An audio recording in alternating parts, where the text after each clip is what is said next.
Happy Women's History Month! I'm Vanessa and I wanted to talk to you about some women's history books recommendations that I have for you.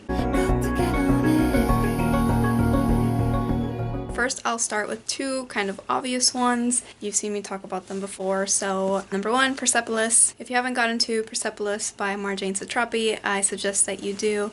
It's a graphic memoir in two parts that focuses on a girl growing up in Iran during the Iranian Revolution and deals with topics such as what it means to be free, dealing with fundamentalism and religion, what you should do, what you can do in that situation where there is political persecution, and what it means to a family to lose people who are close to them because of everything that's going on. One girl deciding maybe the best thing to do is to leave. It is a really heart-wrenching tale, but I think it is very sharply told in this graphic memoir. And if you haven't picked it up yet, I hope that you make some room to pick it up soon. The next thing that I'll talk about is also another one that I've talked about a lot in my channel, but I'll keep talking about it, even just to tell you that the HBO movie about it is coming out soon and the trailer's out, so I'll leave the trailer down below.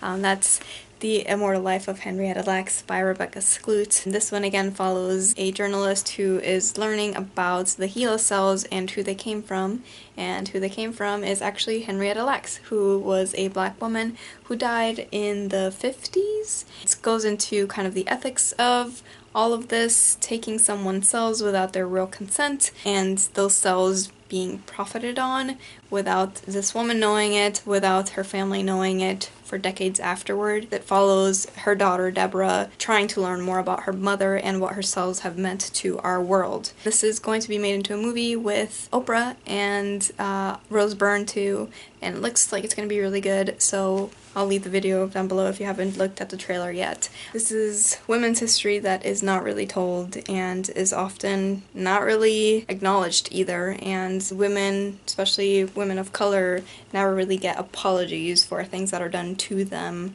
against their will. I can also mention Notorious RBG, and this is a great history of Ruth Bader Ginsburg and kind of her whole life story up until coming onto the Supreme Court. I love the actual book too. Paper's really glossy, there's lots of awesome graphs and charts and pictures in it, and it's told in a way that's really easy to read and really easy to connect to Ruth Bader Ginsburg. This is again a book that I cried reading, especially learning about her relationship with her husband and kind of also learning about her struggles to get to the position where she is today. A really entertaining, light, but still important read, and it's a really beautiful book too, so you should definitely pick that one up. The next one that I'll talk about was one that seriously changed my life. I was made to read this in my Women in Diversity class during college, I think my junior or senior year of college. It just showed women's history in a completely new light for me, because a lot of the courses that I had taken before had definitely told the history of women, but I think that a lot of the time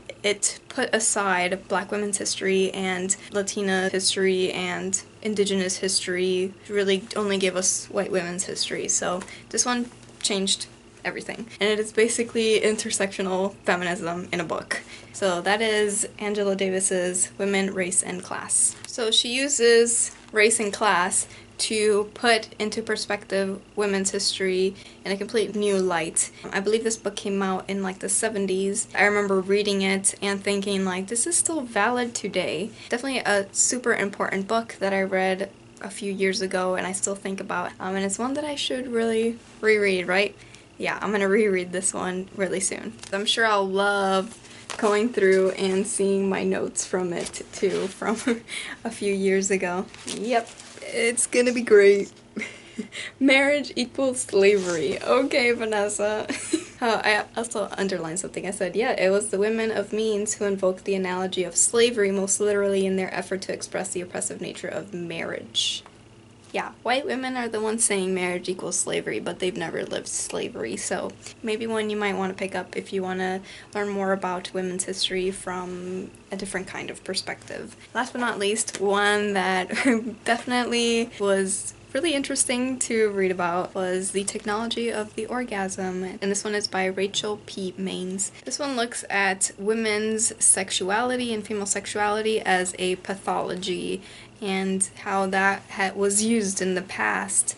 Like everything that was female was thought of as like an illness, pretty much. I'm sure you've heard the term hysteria, and it basically comes from this time when women were thought to be hysterical, and the way that they solved the hysteria was to actually send them to the doctor, and the doctor would literally get them to orgasm, and that was them relaxing, and then they would leave the doctor and be back to their normal lives until they came back again. This also looks at how that was mostly white women's experience, and I thought that was interesting as well. It was a lot easier for them to go to the doctor to see them for this. The models of sexuality that really informed why this is the case. Women's satisfaction in the bedroom is just in general a topic that is really interesting because usually women are not satisfied in the bedroom. So this was a very enlightening read for me,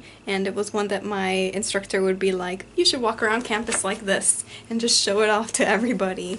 But a very interesting book indeed. Like Angela Davis's book, one that I should reread and look through all my notes as well, because this one has lots of notes. I think more notes than Angela Davis's. So yeah, those are the books that I think that you might want to check out if you're looking to read about women's history this month or any month really. I hope that you enjoyed me talking about some of these books, and I'll see you in my next video. Bye bye.